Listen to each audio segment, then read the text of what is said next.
Hallelujah. कितने लोग जानते हैं आयुब के बारे में? आपको मालूम है आयुब परमेश्वर की नज़रों में एक ईमानदार और वफादार मनुष्य था जिसकी चिढ़ शैतान को थी। हालेलुया। आपको मालूम है बाइबल में लिखा है आयुब 1 उसकी 8वीं आयत में लिखा है, यहोवा ने शैतान से पूछा, क्या तूने मेरे दास आयुब पर ध्यान दिया है? क्योंकि उसके तुल्य खरा और सीधा और मेरा भय मानने वाला, बुराई से दूर रहने वाला मनुष्य कोई नहीं है। हालेलुया।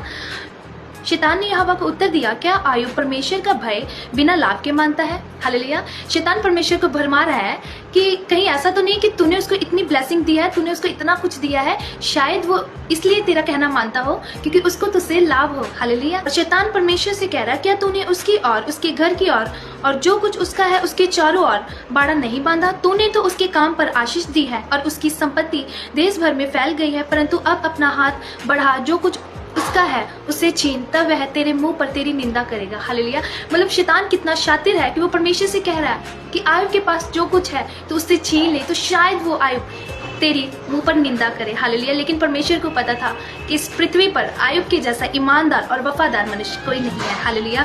फिर 12वीं आयत में लिखा है, यहोवा ने शैतान से कहा, सुन, जो कुछ उसका है वह सब तेरे हाथ में है, केवल उसके शरीर पर हाथ ना लगाना। तब शैतान यहोवा के सामने से चला गया। हालेलुया।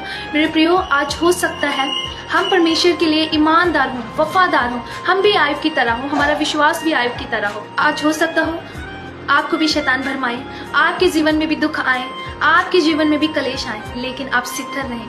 आप भी उस आयुब की तरह अपने विश्वास को मत जाने देना, क्योंकि परमेश्वर ने शैतान को अधिकार दे दिया कि तू छीन ले उससे जो कुछ भी छीनना है, पर उसके शरीर पर हाथ मत लगाना। हालेलुया। आज हो सकता है आप भी मुसीबतों में हो, आप सोच रहे हो कि हम तो इतने ईमानदार हैं, हम तो इतने वफादार हैं, हम तो इतना परमेश्वर का भय मानते हैं, हम तो इतना परमेश्वर की आज्ञाओं पर चलते हैं, तो ये दुख हमारी जिंदगी में क्यों आ रहा है? क्या परमेश्वर हमारी ओर नहीं है? ऐसा नहीं है। आपको नहीं मालूम आयुब ने अपनी जिंदगी में इतना दुख उठाया, शैतान ने धीरे धीरे करके आयुब का सब कुछ छीन लिया, उसके बेटे, उसके बच्चे, उसका घर, उसका हर एक चीज शैतान ने आयुब से छीना, और उसके बदन पर इतने बड़े बड़े फोड़े किए कि आयुब कह रहा था कि मैंने कौन से ऐसे पाप किए हैं जो मैं ये दिन देख रहा हूँ। हालेलुया। मेरे प्रियो, अगर आपकी जिंदगी में भी ऐसे दिन आ रहे हैं तो प्लीज निराश मत होएं, ये परमेश्वर की योजना है। हालेलुया। परमेश्वर आपको उस शैतान के सामने जिताना चाहता है कि मेरे बेटे बेटियों के ऊपर चाहे जितना बड़ा दुख आ जाए, लेकिन वो मेरी निंदा कभी नहीं करेंगे। हालेलुया।